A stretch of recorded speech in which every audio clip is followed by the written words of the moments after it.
तो आदाब, नमस्कार, गुड इवनिंग, सत श्री अकाल। एक बार फिर आप तमाम लोगों का स्वागत है क्राइम तक की कहानी के इस एपिसोड में। उम्मीद है पूरी फैमिली अच्छी होगी। कहते हैं कि अगर आपने कभी अच्छा काम किया हो तो वो कभी बर्बाद नहीं जाता, बेकार नहीं जाता।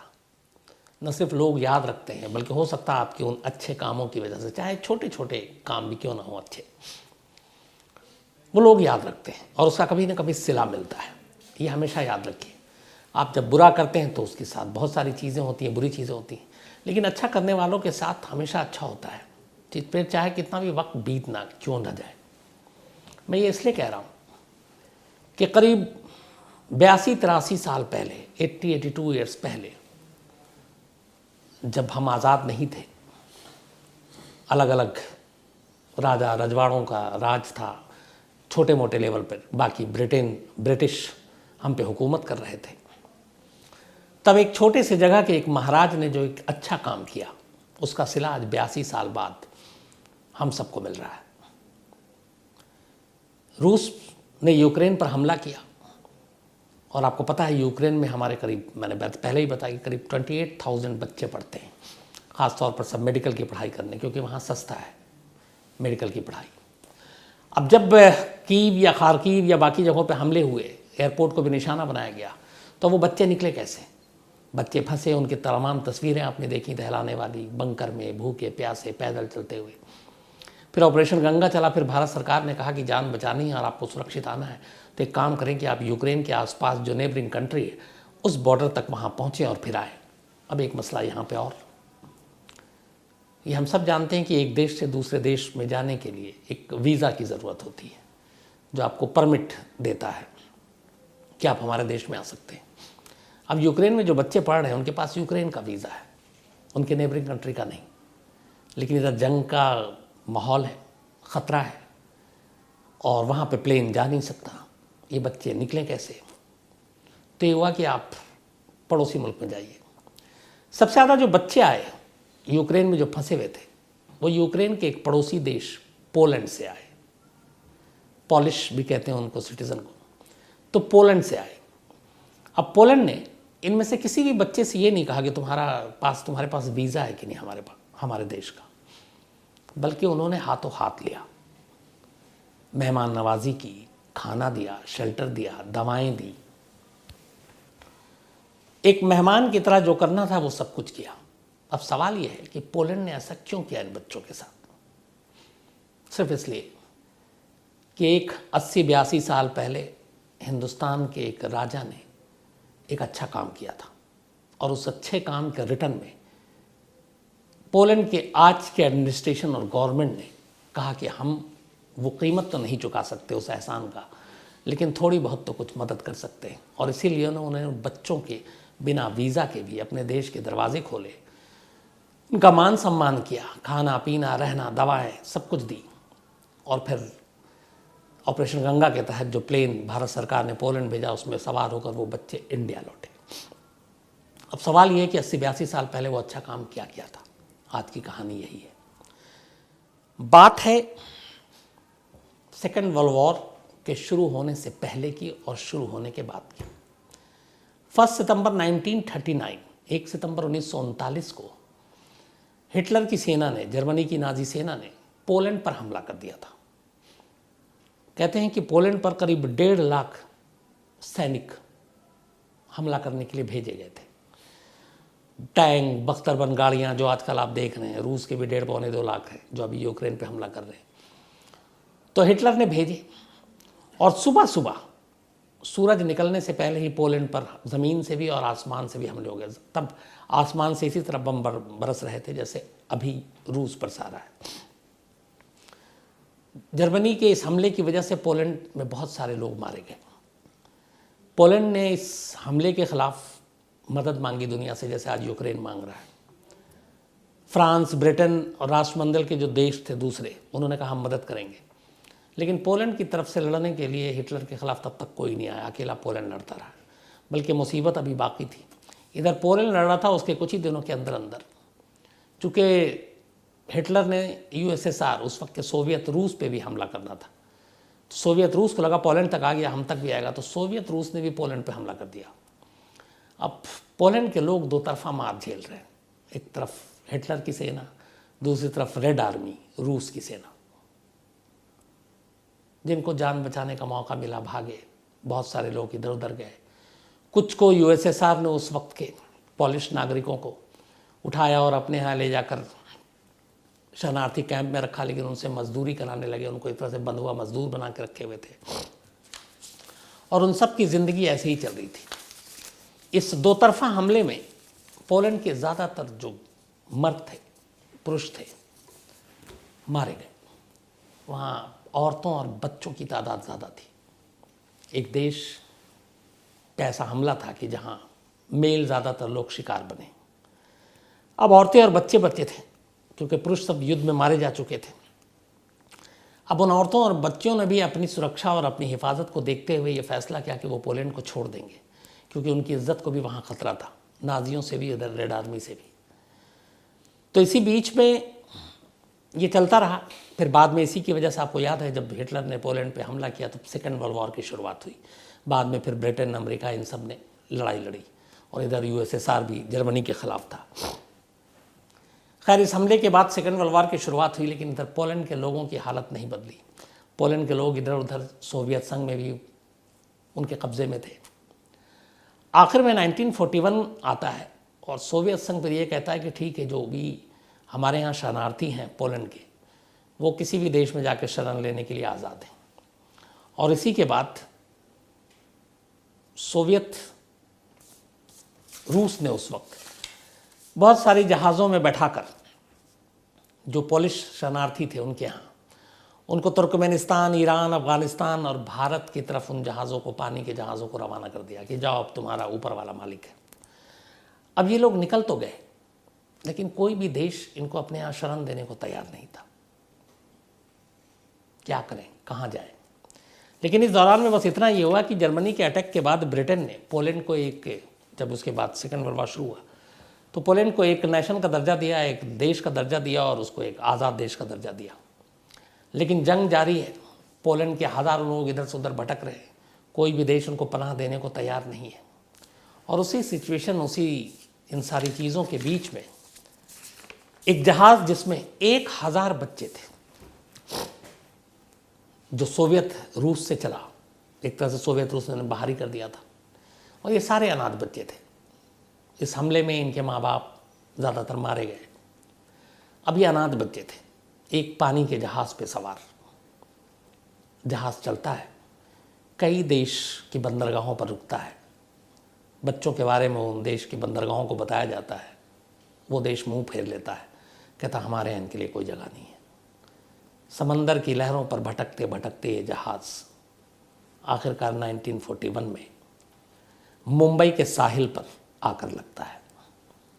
तब ब्रिटिश राज थी हमारे यहाँ, अंग्रेज़ों की हुकूमत। जब मुंबई के बंदरगाह पर ये जहाज़ रुकी और पता चला ब्रिटिश अफसरों को कि ये सारे इसमें पॉलिश बच्चे हैं, पोलैंड से, अनाथ हैं, शरणार्थी, शरण मांगने आए।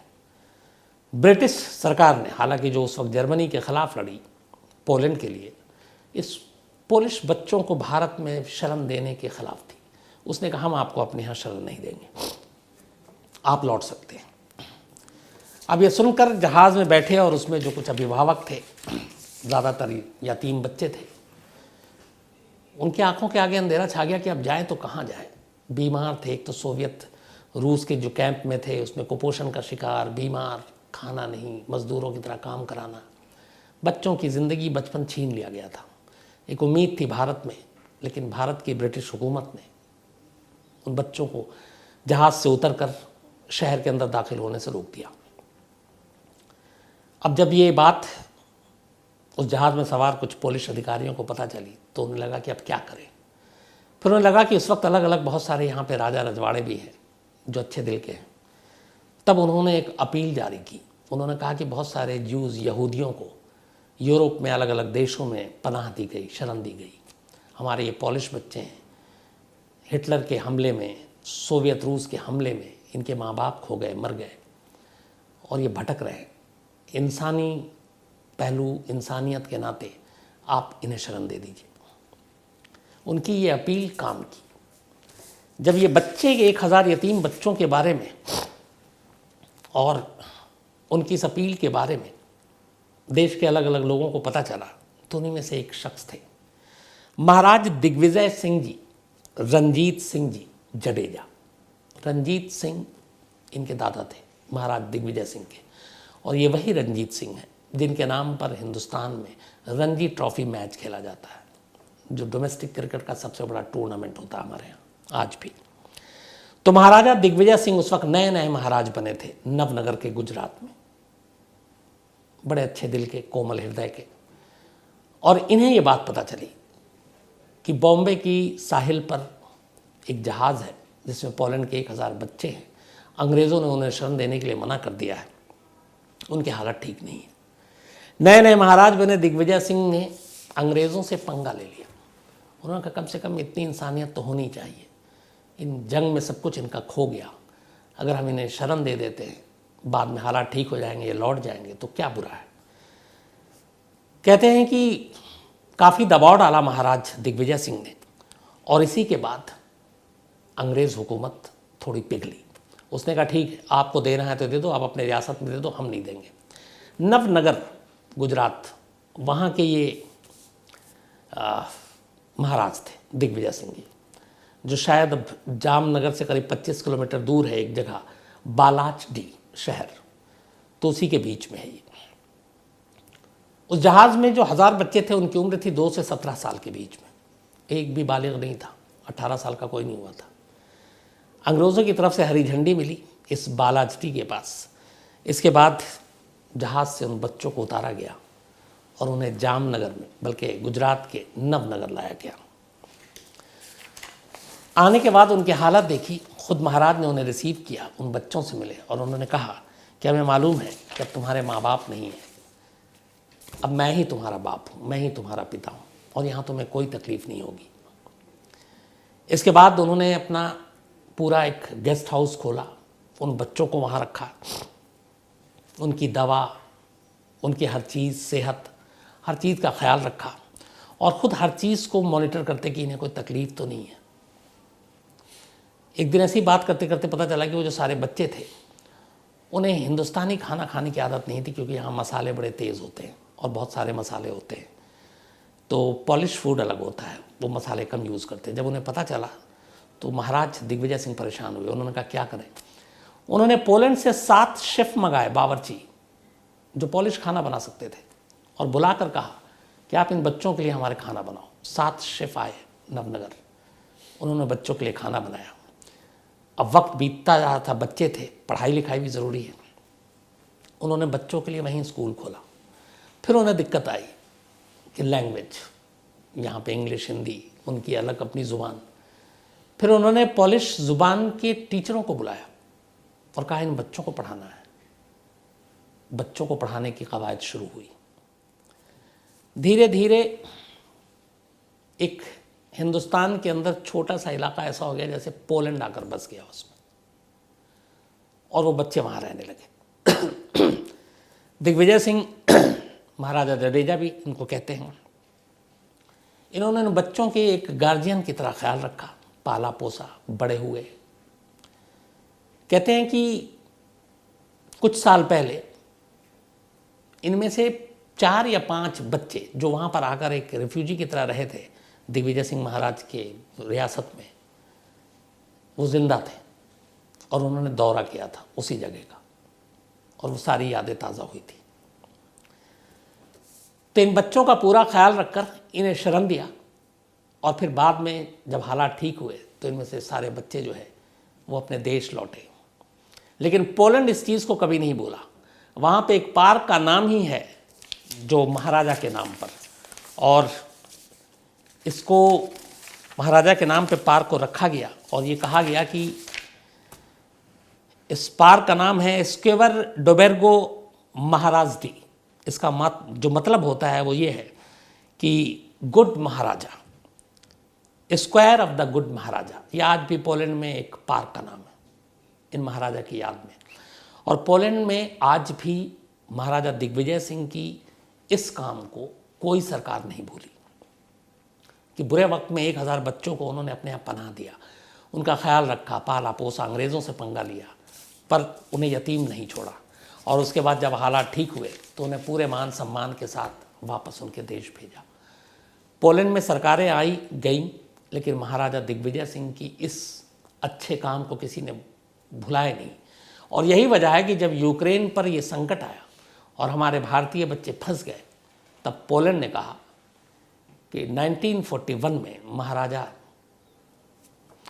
जी ने जो हमारी मदद की थी, दिग्विजय सिंह महाराजा ने, हम उस चीज़ को कभी नहीं भूले हैं। आज संकट में ये हैं, हम आज इनकी मदद करेंगे।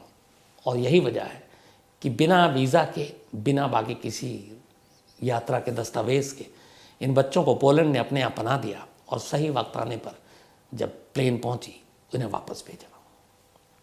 तो शुरू में जो मैंने आपसे कहा था कि अच्छे काम कभी बेकार या रायगा नहीं जाते, बर्बाद नहीं होते, बल्कि अच्छे कामों का सिला ज़रूर मिलता है। एक नवनगर के महाराज ने उस वक्त एक अच्छा काम किया, 82-83 साल बाद आज सोचिए कितने भारतीय बच्चों को उसका सिला मिला और वो सकुशल बाहिफाजत अपने देश लौटे। तो ये थी कहानी एक अच्छे काम की जिसका सिला आज मिला है। कई बार ऐसी कहानियाँ सुनने में भी और सुनाने में भी अच्छा लगता है, क्योंकि इससे हमें ये भी लगता है कि क्यों हम सब भी, ज़रूरी नहीं है कि बहुत बड़े बड़े पैमाने पे अच्छे काम करें। ठीक है, वो महाराज थे, उनके पास बहुत सारे साधन थे, सुविधा थी, लेकिन मदद करने का मतलब ये नहीं होता कि आप किसी को 10,000, 20,000, 1 लाख पैसे से ही मदद होती है। वक्त देकर भी मदद होती है, किसी के बुरे वक्त में साथ देकर भी मदद होती है, किसी का गम उदास है उसका हौसला बढ़ाने से भी मदद होती है। तो छोटी छोटी चीज़ों से भी मदद की जा सकती है, अच्छे काम किए जा सकते हैं जो इंसान कभी भूलता नहीं है। आप कभी किसी भी बुरे वक्त में कोई इंसान गुजर रहा हो, आप सिर्फ हौसला बढ़ा दें उसके कंधे पे हाथ रख के, आप देखिए ज़िंदगी में वो आपको कम से कम भूलेगा नहीं कभी। तो यही सीख मिलती है कि हमेशा हमें अच्छे काम ज़रूर करना चाहिए। क्या पता उस अच्छे काम से हमें हमारे बाकी लोगों का फ़ायदा हो, भला हो। जैसे कभी शायद महाराजा दिग्विजय सिंह ने नहीं सोचा होगा कि जो उस वक्त उन्होंने 1000 यतीम बच्चों को अपने यहाँ पनाह दिया, इतने सालों के बाद उनके देश के बच्चों को इस तरह से वहाँ पे मदद मिलेगी। तो कुल मिला के कहानी का निचोड़ यही है कि हमें अच्छा काम ज़रूर करना चाहिए। तो आज कहानी में इतना ही है। अब आपसे मुलाकात होगी कल रात 9 बजे किसी नई कहानी के साथ। तब तक अपना ख्याल रखिएगा। Thank you very much.